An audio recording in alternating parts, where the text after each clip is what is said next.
छात्र छात्राओं, आप सभी का गुरुकुल JS क्लासेस में स्वागत है। आज मैं आप लोगों के सामने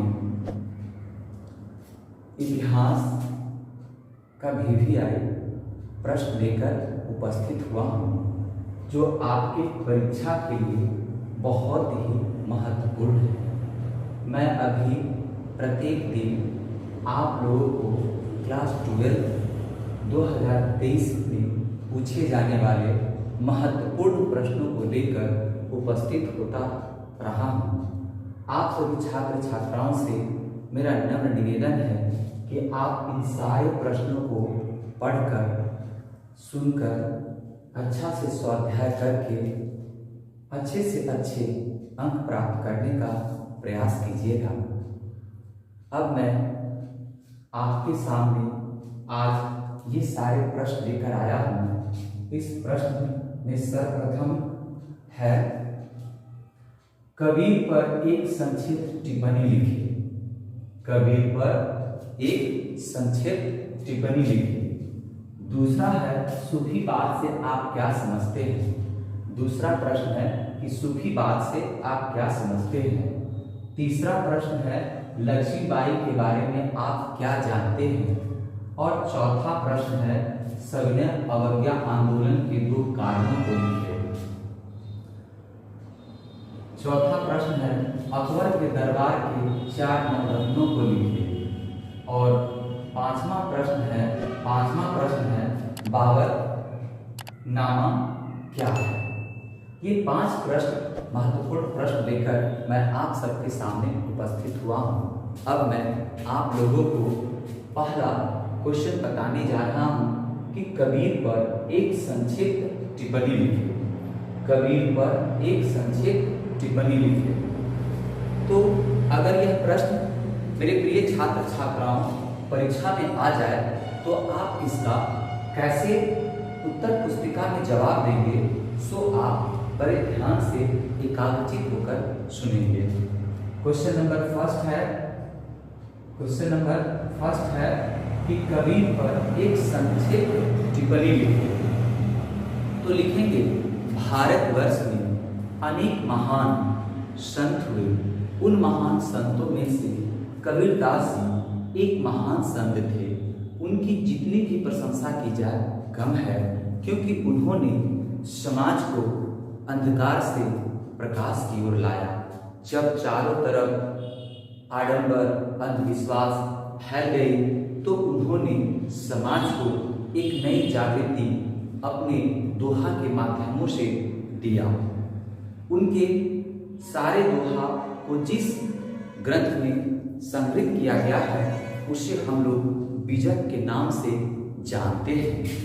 मेरे प्यारे छात्र छात्राओं, आप यहाँ पर यह भी बात जान लीजिए कि कबीर दास जी के जन्म के बारे में इतिहासकार को उतनी अधिक स्रोत प्रमाण प्राप्त नहीं है।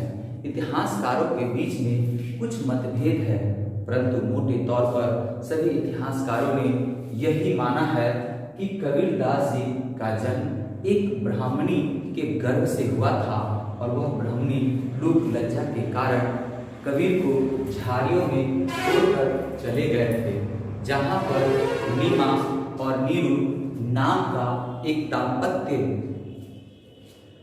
दाम्पत्य ने उन्हें पाल पोस कर बड़ा किया। कुछ दिनों तक कबीर उन्हीं के संरक्षण में रहकर उनके कार्य को ही करते रहे। लेकिन एक कहावत है कि होत वीरवान के ओठ चिखने पात, उन्हें तो कुछ और करना था।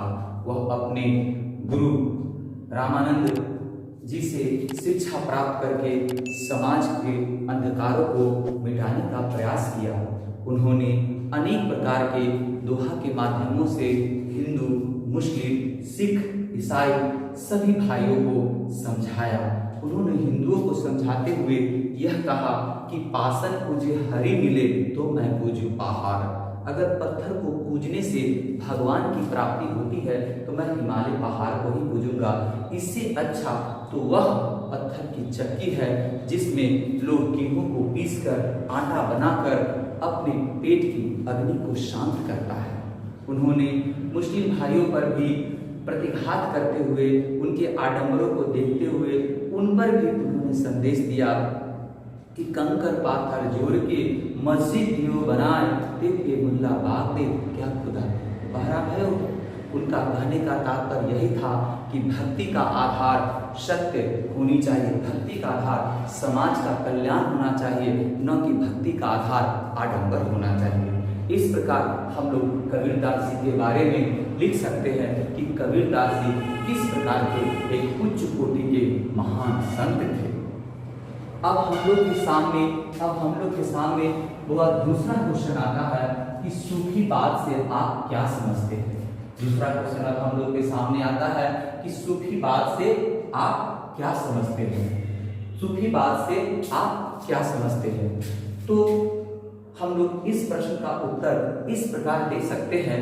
फिर से एक बार क्वेश्चन सुन लीजिए कि सूफीवाद से आप क्या समझते हैं। अगर यह प्रश्न हम लोग के सामने आ जाए तो हम लोग जवाब दे सकते हैं कि सूफी का अर्थ होता है मुस्लिम संप्रदाय के ऐसे महान संत जो दुनियादारी से मुक्त है और सिर्फ परम ईश्वर को ही अपना सर्वस्व मानते हैं और वे दरगाह के सामने एक चबूतरे पर बैठकर उपदेश देते हैं और समाज से बुराइयां और अच्छाइयां को लाने का आदेश प्रस्तुत करते हैं। अपने धार्मिक प्रवृत्तियों के कारण वो समाज का बदलाव करके समाज में एक नव जीवन का संचार करते हैं।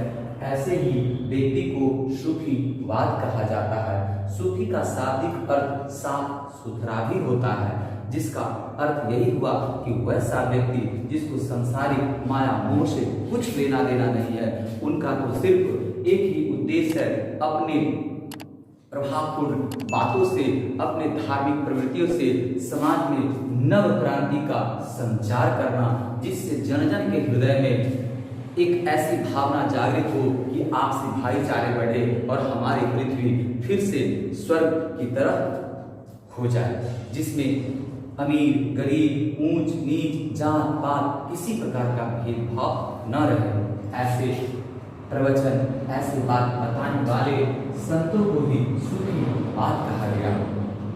उसके बाद तीसरा क्वेश्चन आता है हुआ कि रानी लक्ष्मीबाई के बारे में आप क्या जानते हैं।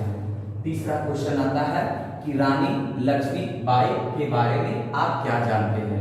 ये तीसरा क्वेश्चन है हम लोग के सामने कि रानी लक्ष्मीबाई के बारे में आप क्या जानते हैं। अगर यह प्रश्न आप लोग को परीक्षा में आ जाए तो मेरे प्यारे छात्रों, आप इन प्रश्न का उत्तर किस प्रकार से देंगे सो सुन लीजिए। अगर आप लोग को परीक्षा में आ जाए कि रानी लक्ष्मीबाई के बारे में आप क्या जानते हैं तो आप बताइएगा कि भारतवर्ष में अनेक महान वीरांगना हुए। उन महान वीरांगनाओं में रानी लक्ष्मीबाई सबसे महान वीरांगना हुई, क्योंकि जब रानी लक्ष्मीबाई का विवाह झांसी के राजा गंगाधर राव से हुआ तब वह रानी बनकर झांसी आई और तब उनका नाम रानी लक्ष्मीबाई पड़ गया। इससे पहले उन्हें छवेली, मणिकर्णिका इत्यादि नामों से भी संबोधित किया जाता था।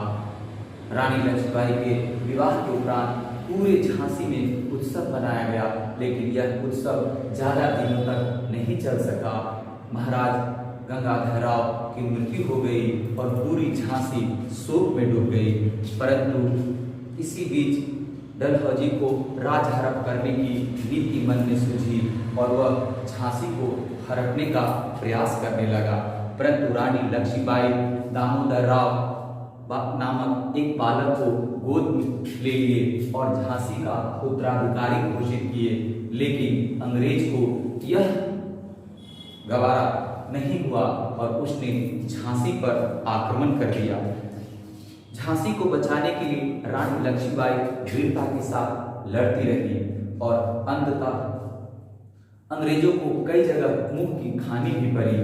ऐसे महान वीरांगना लक्ष्मीबाई का जन्म 19 नवंबर 1828 ईस्वी को हुआ था और लड़ते लड़ते अंततः अपने राज्य अपने देश की स्वतंत्रता के लिए यह वीरांगना अपने प्राण को त्याग दी और शहीद होकर विश्व इतिहास में अमर हो गए। ऐसे महान वीरांगना की मृत्यु 17 जून 1858 ईस्वी को हुआ था।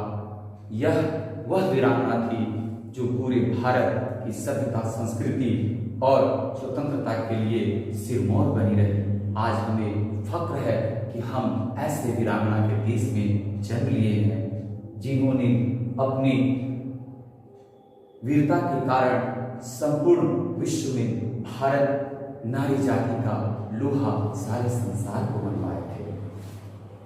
तो इस प्रकार से रानी लक्ष्मीबाई के बारे में हम लोग लिख सकते हैं, यही जानते हैं रानी लक्ष्मीबाई के